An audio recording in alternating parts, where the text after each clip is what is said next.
I'm seeing shimmers in this honesty and dream. Alors aujourd'hui nous sommes le... Bonne question, nous sommes le combien? Nous sommes le 10 novembre je crois, ouais c'est ça, nous sommes le 10 novembre. Rendez-vous à l'appartement pour un point travaux. Donc les travaux ont commencé depuis pile 2 mois. Putain mais trop marrant, pile 2 mois, ils ont commencé le 10 septembre, donc c'était pas voulu. Là on va voir l'avancée des travaux, donc l'électricité, la plomberie c'est terminé. Ils viennent de couler par la chape définitive, mais une pré-chape on va dire, avec l'isolation du sol. En tout cas je vais vous montrer tout ça. Ça a bien avancé, les murs sont tombés, on y voit plus clair et on arrive plus à imaginer à quoi ça va ressembler.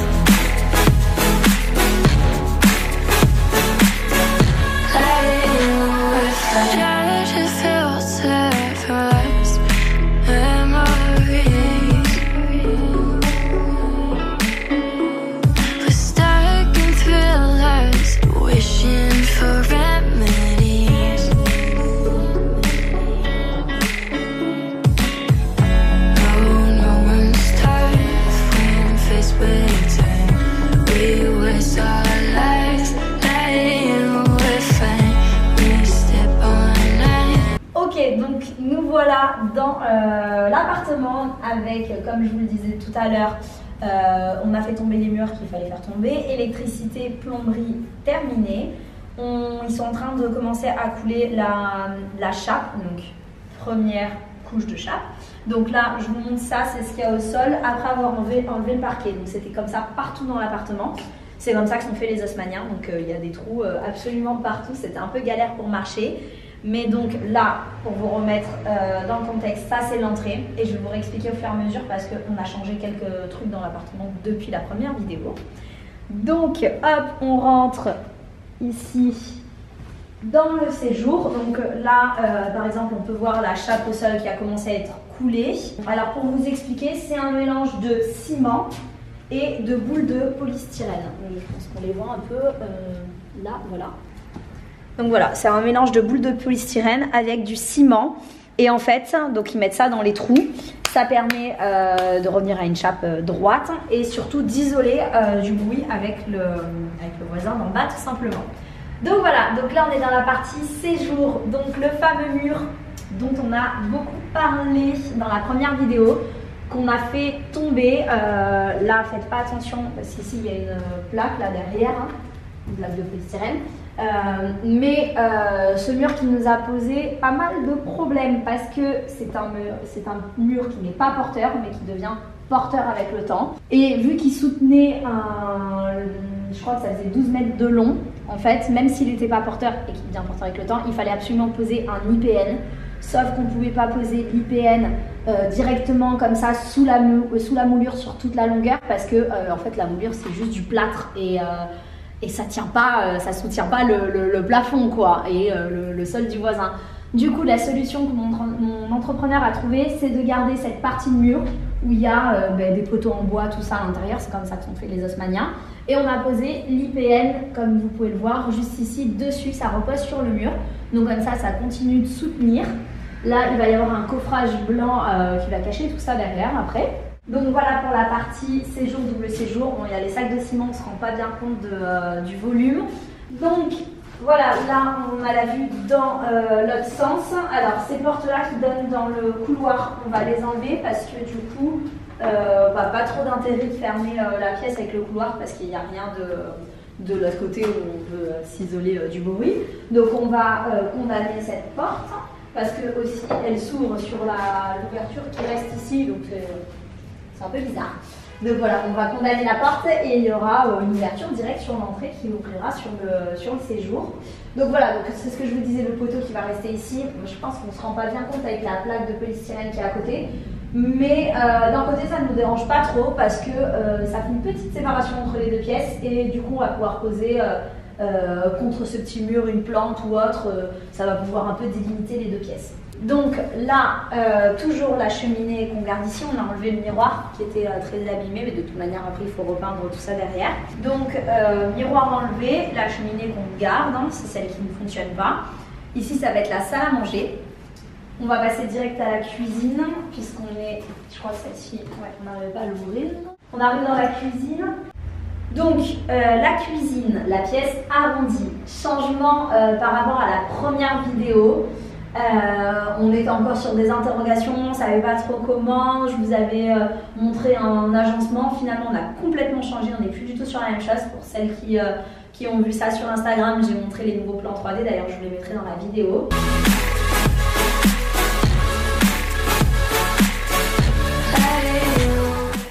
Donc là il y avait un mur ici, on l'a cassé parce que il va y avoir le coffrage pour le frigo, pardon. Ça je vous en ai parlé dans la première vidéo, donc en fait ça va manger un peu sur la pièce derrière, donc là il y aura le coffrage pour le frigo. Donc on garde la pièce arrondie et on met un grand îlot tout le long de la pièce. Je suis hyper contente parce que c'est exactement ce que je voulais depuis le début dans cette pièce. Donc en fait l'îlot va partir de là-bas et hop il va aller jusqu'ici, c'est un îlot de 3 mètres et on va tout mettre sur l'îlot. Là-bas sur le mur qui est arrondi, puisqu'on fait partir l'îlot il faut que ce soit droit. On va tirer un petit muret droit quoi, et on va faire partir un mur technique comme ils appellent ça. C'est un mur avec des placards en hauteur, pas très large. On va pouvoir ranger des choses. Donc voilà, tout le long là-bas il y aura l'évier. Ici il y aura après le lave-vaisselle, la clé induction, et de ce côté-là il y aura le four et après il y aura des placards tout le long. Donc ici on reste sur ce que je vous avais dit, on met une verrière ouverte sur l'entrée. En fait ça nous permet, vu qu'il n'y a pas les portes, tout ça, on n'avait pas besoin de 2 ouvertures dans la cuisine pour accéder à la cuisine, c'était pas nécessaire. Du coup on passe par la salle à manger. Ici il y aura un petit mur comme ça et là il y aura une verrière pour laisser de la lumière dans l'entrée. Ça agrandit la pièce. Donc voilà, petit derrière ici, ça ne bouge pas. Concernant les luminaires, on fait tirer une applique ici, une là-bas en luminaire et ici. Alors pour pas abîmer la moulure et partir avec, moi je voulais des plafonniers pour mettre au-dessus de l'îlot. Donc pour pas abîmer la moulure, en fait là on a mis l'applique beaucoup plus haute. Et vous savez, je ferai partir le système électrique ici avec des jolis câbles quoi. Et là je ferai partir 3 lustres que j'ai déjà. C'est des lustres, des boules en verre, donc 3 lustres comme ça au-dessus de l'îlot. Voilà pour la cuisine. Juste derrière là, dans le dos, ça n'a pas bougé. Ici, ça sera la buanderie. Hop. Donc rien d'exceptionnel, toujours la machine à laver ici, quelques placards au-dessus, il n'y a rien qui change par rapport à ce qu'on avait dit dans la première vidéo. La porte est toujours condamnée là-bas, c'est l'accès au dressing, du coup cette porte elle sera condamnée, ce sera un mur. Donc là on est retourné, là on est dans l'entrée et accès à la salle de bain. Donc ici c'est le petit couloir, pareil on va condamner, il n'y a plus la porte parce que c'est juste un couloir. Là ça sera toujours les toilettes, ça ne bouge pas. Il n'y a plus d'interrupteur, je ne peux pas allumer. Bon, on va tout refaire, mais il ne va pas y avoir gros changement. Les toilettes, j'aimerais bien les faire mur noir et je suis en hésitation pour mettre des toilettes noires. Du coup, hop, ici, ça, ce sera la salle de bain. Sur la première vidéo que je vous avais faite, ça devait être une chambre d'amis. Finalement, on a changé parce qu'on s'est dit que pour la revente, c'était bien d'avoir une vraie salle de bain parce qu'on avait seulement la salle d'eau dans notre chambre. Et que finalement, chambre d'amis, ça restait de toute façon une petite pièce, comme je l'avais dit, elle faisait 8 mètres carrés. C'est pas vraiment considéré comme une chambre. Et que de toute manière, on a quand même très peu de personnes qui viennent dormir à la maison. Et quand ils viendront dormir, on restera sur la même chose que notre appart actuel. On va mettre un clic-clac ou un matelas gonflable comme on avait dans le dressing. Et puis ça se passe toujours très bien. Donc voilà, il n'y aura pas de chambre d'amis à proprement parler parce que de toute manière, on s'était dit qu'on n'allait jamais s'en servir. Donc là, ça va être une salle de bain avec baignoire. Donc là où je suis, à peu près ici en fait, il va y avoir le coffrage du coup du frigo qui va manger sur la pièce ici. Donc il y aura un petit mur là comme ça. Là, la chaudière, on va la déplacer ici dans le coin. Il y aura un coffrage pour le cacher. Ici, il va y avoir un faux plafond, donc ça va cacher tout ça. Et là, en fait, il va y avoir la baignoire là-bas avec une petite niche pour pouvoir poser les produits, tout ça. Et là, il va y avoir l'accès au lavabo avec miroir, tout ça. Donc voilà, ça va être la salle de bain avec baignoire. Donc de nouveau dans la salle à manger, on retourne dans cette pièce ici qui est le futur dressing. Donc là, pas de changement par rapport à la première vidéo. Donc la chape a été coulée. La porte est toujours condamnée là-bas. Donc ça va être un mur direct. Donc là, on avait enlevé le grand radiateur ici et qui gênait pour pouvoir mettre le dressing. Et là, juste là, on a mis l'électricité, on va mettre un radiateur électrique pour pouvoir chauffer. Là, il y aura mon petit bureau ici. De toute façon, je ne bosse pas vraiment sur le bureau, je bosse toujours un peu sur ma table de la salle à manger et tout ça. Et voilà, pour le dressing ici, alors c'était ça ma grande question. Je cherchais un dressing avec des espèces de tuyaux métalliques. Je vous en avais parlé en story, savoir si vous saviez où je pouvais trouver ça. Parce que en fait, je peux pas mettre les dressings, vous savez, les dressings de chez Ikea avec les tiroirs, tout ça, parce que si je le tire là tout le long, arrivé ici, mon dressing il va s'arrêter là, mais du coup je ne peux rien mettre sur ce mur parce qu'il n'y a pas d'angle droit. Il faut que je fasse venir un artisan pour faire un dressing sur mesure, tout ça, et ça coûte excessivement cher. Du coup, j'étais plus partie sur le système de rack comme ça, qui ne s'accrochait pas au plafond mais au mur. Du coup, là, arrivé ici, bah, ça fait un angle où on ne le voit pas parce qu'il n'y a pas un mur, il n'y a pas de planche en bois, je veux dire. Ici, on peut continuer, mettre le miroir au milieu. Ici, on peut continuer aussi. Voilà, donc je vais un peu chercher des idées dans ma tête pour ce dressing, mais en tout cas, je veux un dressing ouvert pour pouvoir ne pas avoir de problème avec cet angle. Il fait hyper froid dans l'appartement, j'ai les mains gelées. D'ailleurs, à ce sujet, on reçoit les fenêtres la semaine prochaine, donc les fenêtres double vitrage. Je pense que ça va isoler un peu plus parce qu'il fait vraiment froid là. Hop, donc là, on passe dans la deuxième partie du séjour. Donc, changement par rapport à la dernière fois. Ici, ce mur, donc c'était une petite porte qui donnait dans l'entrée. Mais vu qu'on a ouvert la pièce, ça nous faisait 2 accès sur l'entrée, ce qui ne servait à rien. Donc, changement ici à ce niveau-là. On va condamner ici, on va tirer un mur parce que vraiment la porte elle était de suite depuis l'entrée et puis il y en a une autre après en double porte. Pas nécessaire parce qu'il y a l'ouverture là. Donc là on tire un mur. Hop, là ils ont caché tous les tuyaux derrière la moulure. On tire un mur ici et ça va être ici, on va avoir notre meuble télé. Là on ne savait pas où mettre la télé justement. Donc là on va tirer notre meuble télé avec la télé ici, il y a toutes les prises. Là on remet le radiateur. Toujours la cheminée du coup qui est fonctionnelle mais il n'y a plus de cheminée. Toujours sur notre hésitation de poêle, qu'est-ce qu'on met, qu'est-ce qu'on peut mettre. Là d'ailleurs tout à l'heure on retourne au showroom de chez GRDF qui s'est installé dans le Marais jusqu'au 15 décembre. On va voir un monsieur, un expert qui sera disponible aujourd'hui, on est dimanche. On va aller voir pour savoir si c'est possible d'installer un poêle au gaz. Du coup, ça s'allume avec une télécommande, c'est plus pratique, on n'a pas besoin de stocker de bois ou de granules. Donc voilà, on aimerait savoir si c'est possible de l'installer ou pas. Et ben voilà, je pense qu'ici on n'a pas de changement. Là finalement on tire des appliques là. Là-bas il y avait déjà un plafonnier. On va pas en mettre ici pour pas abîmer les moulures. Tout ça, on reste sur des appliques murales et puis des lampes à poser. Et après, accès à la dernière pièce qui est donc la chambre. Et là pareil, vous allez pouvoir découvrir la pièce avec le mur cassé. Donc voilà, la dernière fois qu'on avait fait la vidéo, il y avait un mur jusqu'ici. Il y avait un mur. Hop, c'était fermé comme ça, la pièce tout le long, il y avait une porte là et on accédait à cette pièce là comme ça derrière qui s'arrêtait ici.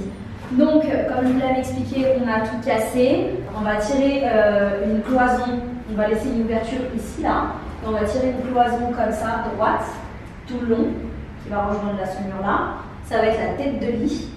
Ici, accroché à cette cloison là, non, à peu près ici là, il va y avoir au niveau de la fenêtre, une grande verrière du sol au plafond avec des gros carreaux comme ça, une grande verrière qui va s'arrêter là, on rentrera par ici et là ça sera le dressing de Sam, comme ça, toute cette pièce.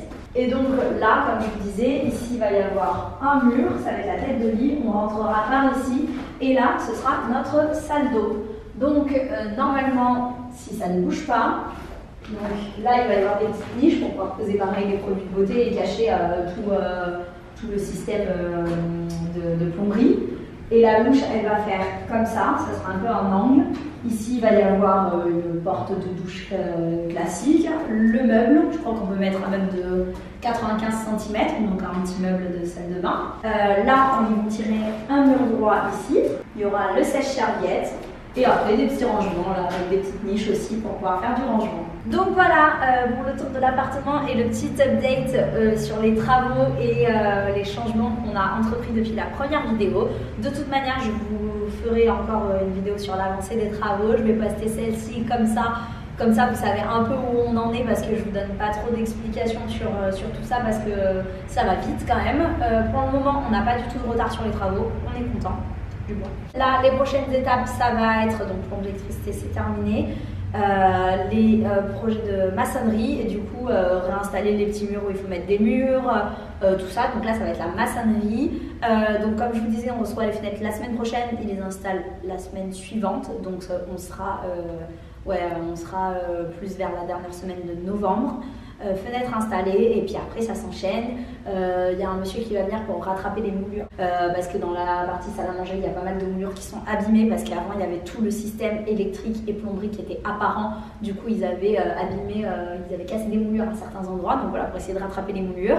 Donc voilà, là c'est là où la moulure est abîmée. Là il y avait tous les tuyaux de plomberie et d'électricité où ça a abîmé la moulure. Du coup c'est ça qu'on doit rattraper. Ensuite, voilà, on passe à la peinture, sol, installer tout ce qui est de salle de bain, tout ça. Après, pareil, dans la salle de bain, et je vous en avais déjà parlé, je crois, on fait du béton ciré au sol. C'est une copine, Caroline, qui fait ça. De toute façon, je vous mettrai son nom. C'est celle qui m'avait déjà fait quelques projets de peinture dans mon appartement actuel. Elle est vraiment tip top et elle est spécialisée dans le béton ciré. Donc on fait la salle de bain, enfin la salle d'eau dans la chambre en béton ciré, sol, plafond. On fait un mur dans la tête de lit de la chambre, un peu un mur pareil, esprit béton ciré assorti à la salle de bain. Et on fait un trash wall comme il l'appelle, donc un mur un peu effet abîmé, tout ça dans la cuisine, comme ça va apporter une petite touche. Mais sinon après on reste du blanc partout et donc les toilettes en noir. D'ailleurs dites-moi ce que vous en pensez, toilette noire, donc mur noir et avec le toilette en noir. Dites-moi ce que vous en pensez, j'aimerais bien avoir votre avis. Et voilà, donc j'espère que cette vidéo vous a plu, que ce projet vous plaît. En tout cas, je suis trop contente. Ah oui, on me demande aussi souvent la question quand est-ce que les travaux ont prévu d'être terminés. Normalement, on est sur fin janvier, début février, donc il reste exactement 2 mois et demi de travaux. Voilà, on verra si on s'y tient. De toute manière, on n'est pas pressé parce que moi en fait au début je voulais y être avant Noël pour fêter Noël ici, mais là on n'est plus du tout. Donc maintenant que ce soit janvier, février ou même mars, écoutez, ça change pas grand chose même si on a hâte. Voilà, et là je suis en train de penser, je vois le balcon, on va refaire tout ce qui est la rambarde, la peinture du balcon, tout ça. Il va falloir qu'on mette un petit système de grillage partout puisqu'on a adopté le petit twister qui est minuscule et là je suis en train de me rendre compte qu'il va clairement passer. Je m'étais déjà dit qu'il faudra qu'on mette du grillage, mais il va clairement passer à travers les trous. Ouais, il va vraiment passer à travers les trous, donc on va mettre un système de grillage tout le long.